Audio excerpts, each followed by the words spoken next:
Hello, class. All right, so today is chapter 23, that is vital signs and measurements.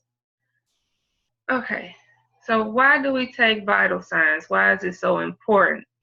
Um, Vital signs are important because it obtains a baseline for the doctor and for anyone that's wanting to get their vitals checked. Also for the medical assistant. Vital signs may be altered by a variety of factors such as anxiety, anger, the food that you eat, your mood, basically, apprehension, things of that nature. Treatment plans usually are developed using vital signs measurements. That's why it's so important because if you take someone's blood pressure and it was done inaccurately, the doctor might give somebody treatment that's not necessary. Also, to concentrate and to attend to procedures. That's why it's so important. Temperature. So heat production and heat loss maintained and regulated by the brain. Um, it regulates body temperature via the brain. The body heat produced by actions, voluntary and involuntary muscles, they are the ones that produce the energy, and cellular metabolic activities produces heat. Uh, the body loses heat through 5 processes. It is very important that we know these. You will see these again. So one is convection. As with radiation, which we will go into, convection is when your body loses heat to the surrounding environment. However, with convection, the heat lost through the stirring of the air, whereas radiation is when the warmer of the two areas give off heat to a cooler area. Conduction is similar to radiation, except rather than losing heat to the environment, the heat is transferred to another object or surface. So convection is heat loss is through stirring of the air. Radiation is when two areas give off heat to the cooler area, and conduction is when heat is transferred from one object to another. Evaporation is basically when we sweat. Elimination is when we breathe in cold air, it goes to the lungs, and when we breathe out, the air is warmer. Also, when you deal with elimination, it's just when you think of elimination, you're getting rid of something. So the heat is lost through normal functioning. Also, with dealing with the intestinal, uh, urinary, and respiratory tracts. So make sure you know the 5 processes that the body loses heat: convection, conduction, radiation, evaporation, and elimination. Okay, so a little tidbit to know about temperature is there is no normal temperature, but the average is 98.6 degrees Fahrenheit or 37.0 degrees Celsius. Um, we will go into a little bit of basics on how to convert Fahrenheit to Celsius. That should have been done when we were in dosage. So we might go over that a little bit and a little bit further. Body temperature is measured in degrees and is influenced by several factors. Some factors may be physical activity. If you're sick and you have some form of infection, the food that you take in, that's why it's so important to ask your patients, have they taken anything by mouth within the last 15 minutes? Because if they did, it will give an abnormally high or low temperature rate. But the average, like I said, is 98.6 degrees.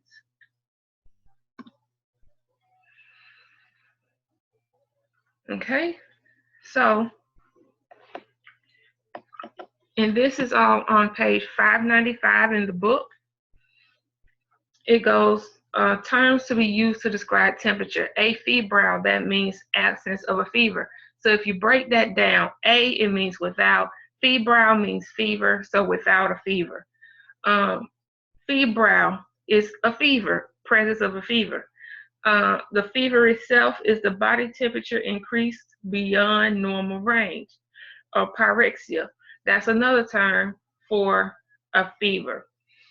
Onset is the time where the fever begins.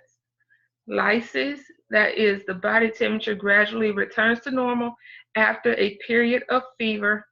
Crisis crisis is body temperature decreases suddenly to normal levels. A patient may perspire profusely. We're dealing with this. So all of a sudden it went from abnormally low to all of a sudden it goes normal or vice versa. Intermittent is a fluctuating fever that returns to below baseline and then increases again. So it's just like this. All right. Remittent is a fluctuating fever that does not return to the baseline temperature. It fluctuates but remained increased. So it's like this. There is no baseline. And then continuous is the fever that remains above the baseline. It does not fluctuate but remains fairly constant. So when you think of these terms, it's very important to know because you will see these again. And these are some excellent examples of different types of fever. It is figure 24-1, and my book is on page 596. So there are different types of thermometers that we use. One of them that we don't use anymore is a mercury thermometer or anything with mercury contained in it. As we know, mercury is very toxic. So when the thermometer is broken or disposed improperly, it can enter our atmosphere and it can cause bodily harm and or death. So even a small little bit of mercury should be cleaned up as soon as possible because we don't want to have exposure to the mercury. Okay, so different types of temperatures that we use. Disposable strips. Those are fun. And a picture of those would be on page 619. Measuring an oral temperature using a disposable oral thermometer. That is an excellent picture. It's on page 619, procedure 24-6. And then you have the electric or digital thermometers. We use that every day at the house. We used to use the old-fashioned mercury ones where we have to do one of these and then put it insert it in the mouth, but we don't use those anymore. Electronic or digital is the same concept. We put it right there under the tongue. Tympanic is going from you push in and up, and it goes into your ear. It goes down and out to go into the ear. Babies is a little bit up and out and put it in the ear. Ours is go down and out to go into the ear. So when you think of the tympanic, think of tympanic being your ears. Temporal is when you go from your temporal artery going across your forehead to the other and then goes behind the ear. We do that. We use temporal a lot at the hospital and also when you're dealing with babies. Okay, so there is an example of a temporal artery thermometer. When we're measuring temperature, of course we know oral, aral, that's not axillary. Rectal, axillary is up under the arm.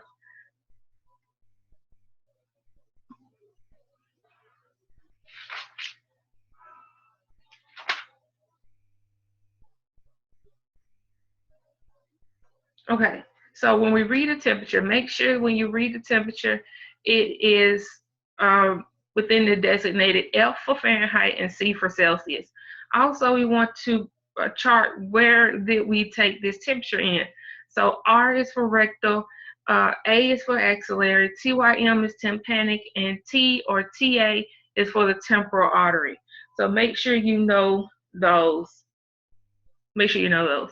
And also when you convert, there's an example on page 599. There are conversions, and you will see these again. I will touch bases with how to convert those for you again. Okay, so when you clean and store your thermometers, it is important to distinguish what one is oral and which one is rectal. I shouldn't have to go deep into this because the oral one has the blue top, the rectal one has the red. Do not interchange those to use the red one for the mouth and then the blue one for the rectum. That is disgusting. Do not do that. The red ones is specifically for the rectal. The blue one is specifically for oral and axillary when it goes up under the arm. Digital electronic tympanic temporal thermometers are cleaned according to manufacturer's directions. Oral and rectal thermometers, you usually clean those with an alcohol prep or disinfecting wipe. And you can use that as directed by the manufacturer. And make sure you clean the thermometer after each use. Okay, so with temperature, there is no normal temperature, but there's an average of 98.6. You could take those orally, axillary, tympanic, temporal, and rectal. We all know about rectal. Okay, so the average for oral temperature is 98.6 degrees. The average for rectal is a little higher, as well as temporal is a little higher. So rectally is 99.6 degrees. Axillary, it reads a little lower. So axillary is 97.6. Tympanic, it reads about the same as the oral, and that one is 98.6. And temporal is 99.4. That is the average. So make sure you know those averages. Those are on page 601 in the book. Okay, so this is going in order. So first step is we do height and weight. That is not necessarily a vital sign, but it's important to do because some conditions some conditions it triggers it by your weight. Because if you have a sudden decrease of weight, it could be XYZ, or if you have a sudden increase or you have a lot of weight gain, it could be something else. So weight, even though it's not part of the vital signs, it's important to do. So height and weight is first, and then temperature. And previously, I stated that you must ask someone if they had anything by mouth within the last 15 minutes. If they did, you would skip that temperature, take that last, so you will start with pulse. But the general rule of thumb is temperature, pulse, respiration, blood pressure. All right, so pulse. The pulse rate consists of two phases of heart action, contraction and relaxing. It's felt by compressing the artery. So if you press down, this was your radial artery. You want to use your two fingers. Use your two fingers, press down on it, and you should feel a thump. And that's exactly what you're feeling for. And that's also a heartbeat. So heartbeat and pulse rate is usually identical. And it's a contracting and relaxing type deal. Okay, so the different pulse sites, you will see these again and again and again. First one, we're going from head to toe. Temporal, carotid, apical, brachial, radial. Femoral is in your femur. Popliteal is behind your knee, and dorsalis pedis is right on your foot. When we're dealing with pulse rates, in the emergency type situation, they're going to check for your carotid artery. You notice in a lot of the doctor shows, ER, some ER store, I can't even think of any names, but some ER type shows, they always come here to check to see if they have a pulse or anything. That's what they're looking for. That's why they're checking their neck for the carotid artery. When you're dealing with babies, we don't check their pulse rate with their radial pulse because it's too small. So we'll use our stethoscope, and we're going to use the apical pulse. Apical or apical is the bottom part, the absolute tip, bottom tip of your heart. Brachial, we use the brachial when we do our blood pressure on the upper arm. Radial artery, we use those for pulse rates, and also if we have a higher symmetry of your upper arm, then we can do your blood pressure on your forearm, and we use that radial artery. Femoral, we use that one when we have procedures such as a cardiac catheterization. They'll cut a incision into the femur area. They'll put a scope up from your femoral artery up into your heart and to see if you have any blockage. Popliteal, they're just checking up behind the knee sometimes, but the main ones they check is dorsalis pedis. They do that to check and see if you have good circulation in your feet. And for carotid is right here on your neck, and apical. And we normally use radial for adults.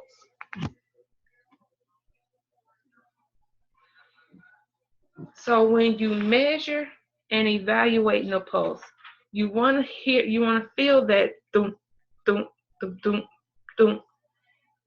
Note that rhythm. Know the volume of the pulse. Is it real faint? Or is it really, really, really hard? And well, if it's loud. Conditions of the arterial wall. Do you feel resistance when you push down on there? And is it hard to feel? Do you, rate is usually measured for 1 minute. Once you get more practice in, you could do it for less than a minute. I usually do it for 30 seconds and multiply it by 2, but it's safer to just do it for 1 full minute.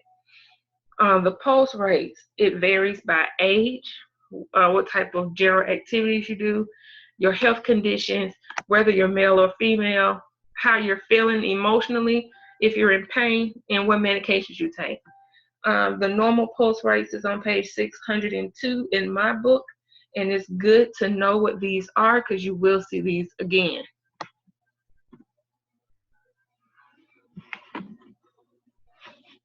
Okay, the rhythm of the pulse is the time between pulsations and regularity of the beat. Arrhythmias, it may indicate a heart disease. So if you feel that pulse and you hear thump, thump, and then nothing, and then thump, thump, and then nothing, and thump, thump, thump, and then nothing, that is arrhythmias. That's an abnormal rhythm, and you need to chart that and note that for the doctor. The volume of pulse, is it strong? Is it full? Is it soft, thready, and weak? The normal artery sometimes feels soft and elastic. It feels like a rubber band. So if you feel it, you'll know when you feel it because you'll feel that thump, thump, thump, thump type noise. This is the chart that I was referring to on page 602 in the book. Just know that adults, the normal pulse rate is 60 to 100. 60 to 100. Some people's are usually low. Some people on the lower end, some people's usually on the higher end. But as long as they're within that range. One set of people that's always going to be below 60 is athletes. They work out so much, it's ridiculous, but their heart rate is generally lower than 60. So don't be alarmed if you have a intense athletic type person and their heart rate is below 60. It's because they work out too much.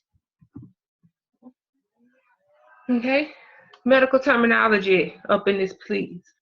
Up in this place. All right, so pulse abnormalities. You have bradycardia. That's when the heart rate is less than 60 beats per minute. When we break this word down, brady means slow.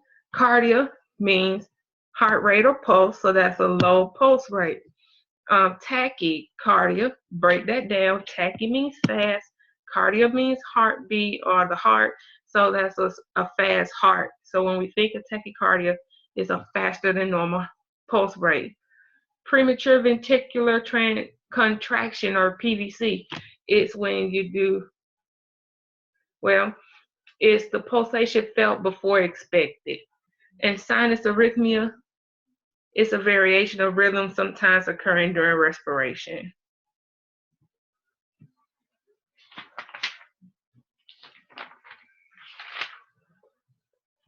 Okay, so normally when we do pulse, we record that after temperature. It is unusual, any type of unusual finding, point blank period, you need to report that to your provider, to the physician.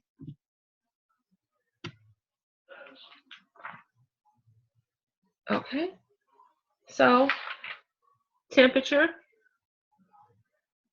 pulse, respiration is next. So generally we do pulse and respiration at the same time.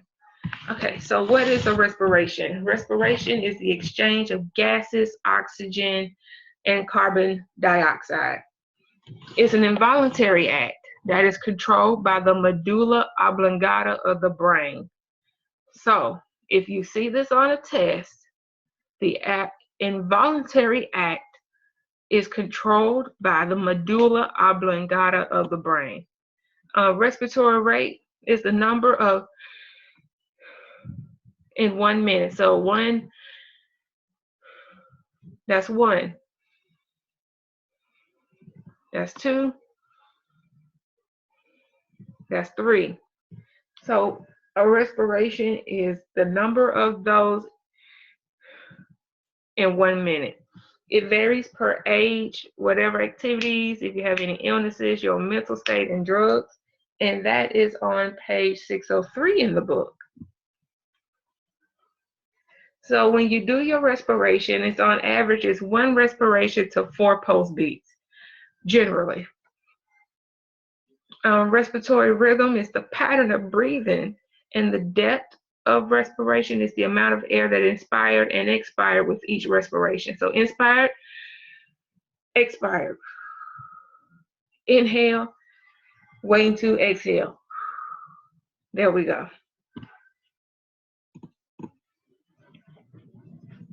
So when you do a respiration, it's okay to do it in 1 minute. It's okay to do it for 30 seconds and multiply by 2. The idea is to get the most accurate rates. So I would recommend you doing it for a whole minute. So when you do pulse and respiration, you want to hold it by their radial pulse, and you count the beats per minute for 1 minute.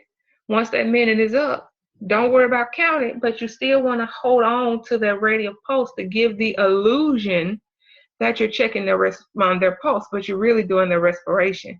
So you're holding on to this, and you want to do a little side look up, and the idea is to use your peripheral vision and to not just blankly stare at someone's chest while you're doing respiration, because they'll labor their breathing if you do so. And we'll go a little deeper in there when we do skills. Okay? Abnormalities, apnea, break that word down. Apnea. Pnea means breath. Means without. So apnea is without breathing. Tachy means fast. Pnea means breathing, so fast breathing. Brady means slow. Pnea means breathing, so slow breathing. Cheyenne-Stokes, that's breathing pattern that starts within a period of apnea that lasts between 10 and 60 seconds, followed by an increasing depth and rate of respiration. And we'll go a little deep into that when we go in class. Orthopnea, that is a respiratory condition of severe labored breathing, or dyspnea. Dyspnea.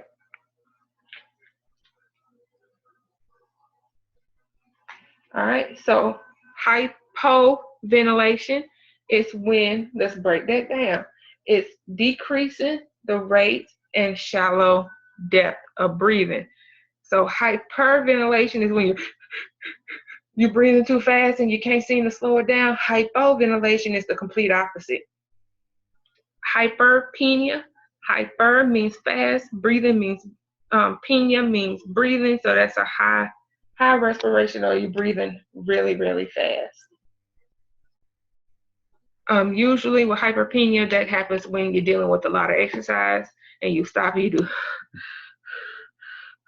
That is what that is. Sleep apnea, a lot of people, is very common nowadays. So sleep apnea is when you have the absence of breathing during sleep. I've had that, and it's not a fun thing when you have to put a big old mask over your face for air to go into your body. And narcolepsy. Narcolepsy is not anything to play with because that's when you fall asleep at any given time during the day. So it's scary to fall asleep behind the wheel. If you fall asleep while cutting something or anything like that, it's very harmful to have. Breath sounds. There is a video for y'all about breath sounds in doc sharing, so y'all could distinguish between what's the differences. So RAWs, is the first one, and that is a clicking or rattling sound. Wheezing, we already know what wheezing is.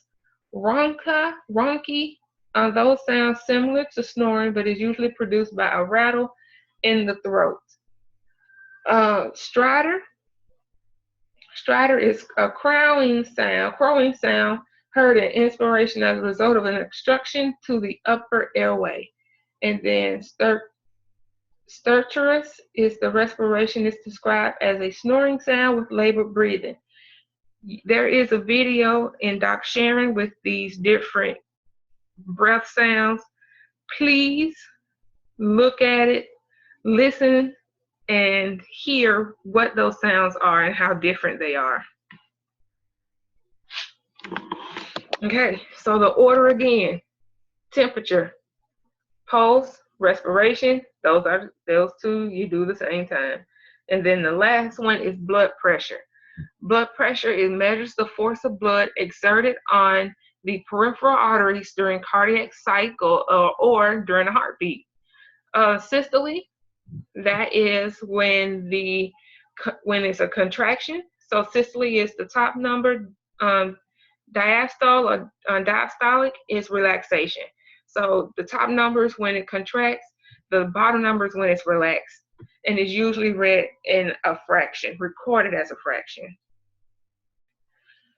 Some things that will affect the blood pressure is the blood volume, peripheral resistance, the elasticity of the blood vessel, condition of your heart muscle, also genetics, what you eat and how much you weigh, how much physical activity have you had, and also your emotional state of mind. If you're angry, your blood pressure be a lot higher than if you're cool, calm, and collected. Just saying. The equipment we use for blood pressure monitoring, we listen. Oscillatory, that is listening. And that is measured using a sphygmomanometer, which is this is an electric one, and then a stethoscope. We all know what a stethoscope is because we deal with it all the time. It's what we put in our ear so that we can listen. And we also use what is called a pulse oximeter. That's the one that is an infrared light that we put on the tip of the finger. It's non-invasive, of course, and it measures the oxygen saturation of your blood. At the end of the day, it checks how much oxygen is in your blood. Okay, so when we measure blood pressure, there is a Korsakoff sounds heard during blood pressure measurements, and there are phases to the Korsakoff sounds. Phase 1 is the first sound of systolic reading. So that first little thump you hear, that's phase 1. And then phase 2, more blood passes through the vessels. Phase 3, rhythmic tapping sounds. That's when the cuff is deflated. Stage 4 is maybe used to record a diastolic pressure in children and those patients where a tapping sound is heard as 0. And then phase 5 is the blood flowing freely, the sounds disappear, and usually most of the time In phase 5, that's where you record the diastolic pressure. Oscillatory gap. So in some patients, the sound may disappear between phases 1 and 2 or 3. If it's easily missed, that means the blood pressure measurement is incorrect. So when we do blood pressure, know the difference between the systolic and diastolic measurements. Systolic is when you first hear that thump, thump, thump, and then diastolic is thump, thump, thump. That's the last thump that you hear is the diastolic.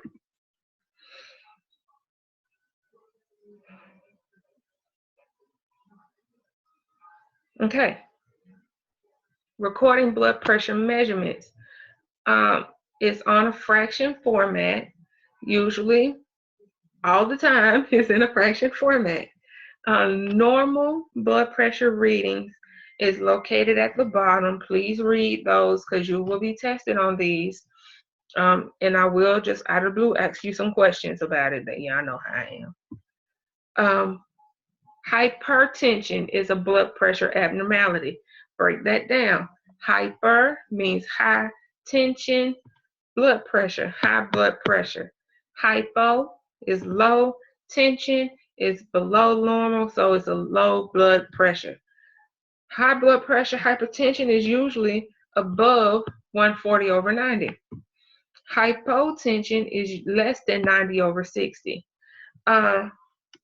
They usually result in various of shock-like conditions and orthostatic hypertension as well.